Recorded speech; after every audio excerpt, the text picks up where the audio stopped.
Hello, Internet! Shout here, and it's time for another episode of Arena Time here on ShoutStone. We're following Trump as he makes his run through the arena. We're up to Game 4. Currently, Trump is down 2-1, but hopefully he can hang in there. So without any further ado, let's get to the action right now. It is Jaina versus Garrosh. Trump playing the part of Jaina the Mage, and Nam playing the part of Garrosh the Warrior.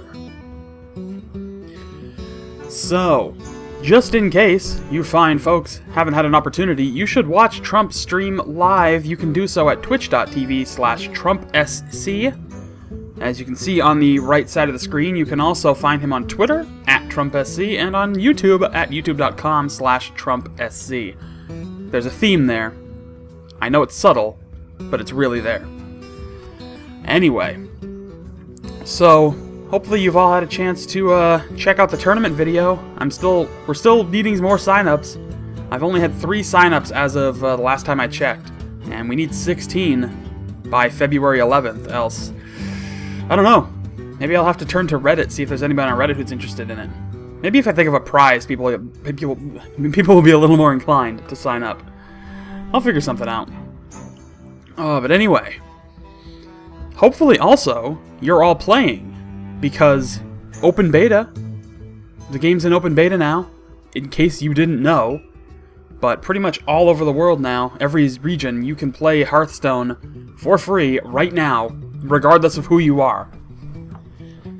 So, it's been a long time coming, but hopefully with this in place, you can send me your games, because now you can all play. So all of you can record your games, send them to me, and I will cast them here on ShoutStone. I know I've basically been casting games from just Trump, Total Biscuit, and Day 9 for a while, but those are really the games I have. But if other people want to send me their games, I want to give you airtime. The best thing is if you can record your game without audio, then that's the best for me. So anyway, getting to the game now. Jungle Panther and a Raging Worgen out there. Looks like Trump's going to make the trade. Pulls out a Bloodfen Raptor to respond. The Warrior player did armor up on turn 2, so he's sitting at positive health at the moment.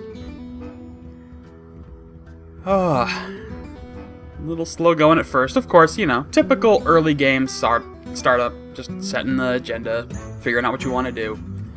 Gnomish Inventor is going to die. Just like that.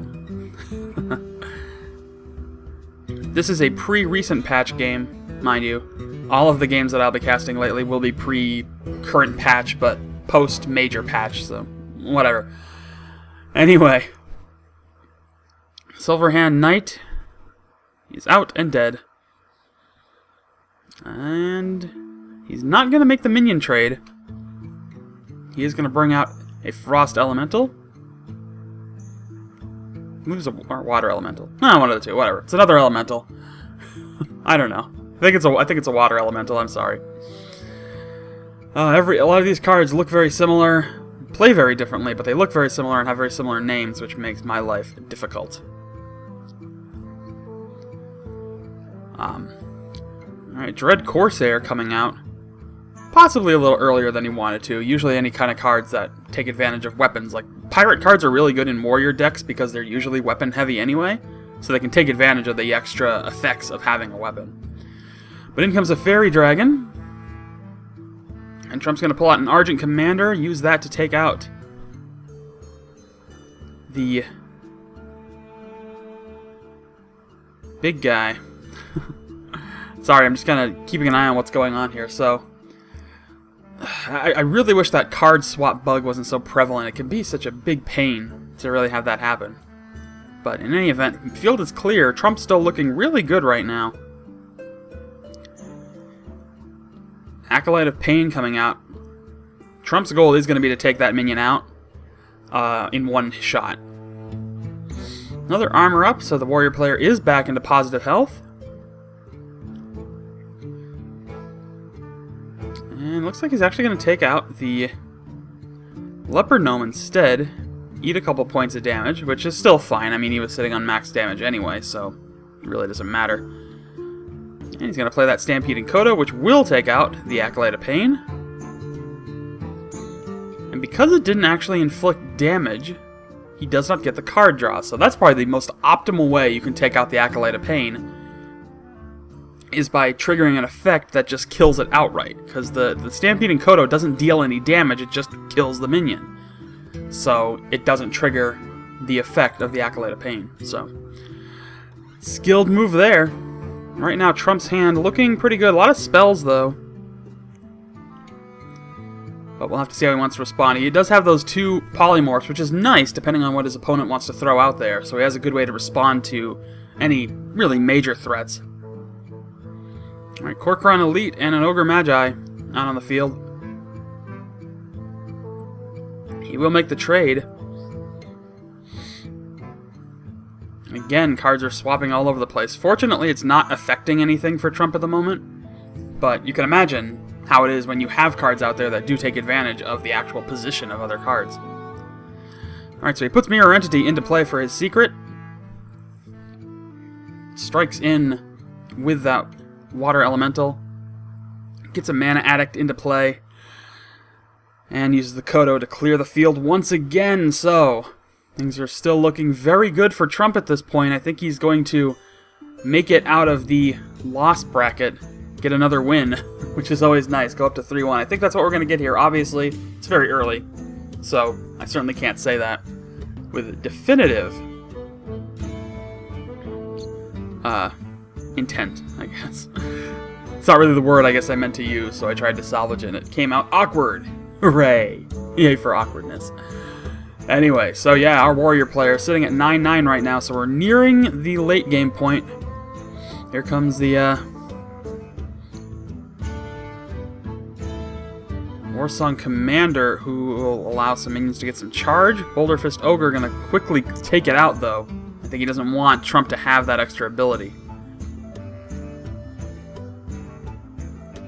But the big Ogre will get polymorphed, which is going to boost up that Mana Addict a little bit more.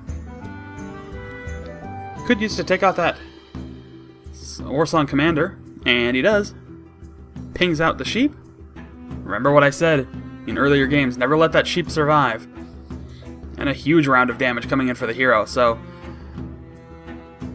by using that Water Elemental to freeze down Garrosh, he's doing actually a really good job of keeping him from playing any weapon cards. Now, he may not have much in the way of weapon cards anyway, but it's preventing it anyway, because it means that anytime he plays it, it's not a very viable strategy. Well, there comes a Sea Giant and a Harvest Golem. Another armor up. But,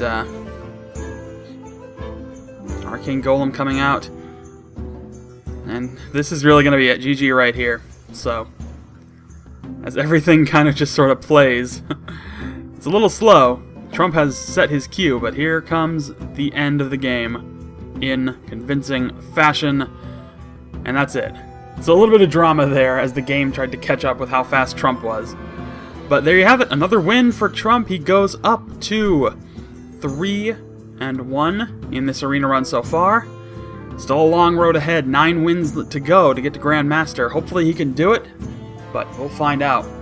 In any event, here are the links to our tournament video. If you want to sign up for the Hearthstone subscriber tournament, click that video link on the left. If you want to check out the latest episode of Games in 60 Seconds, please click the link on the right. The latest episode is Costume Quest as we conclude Double Fine Week on Games in 60, so go check that out.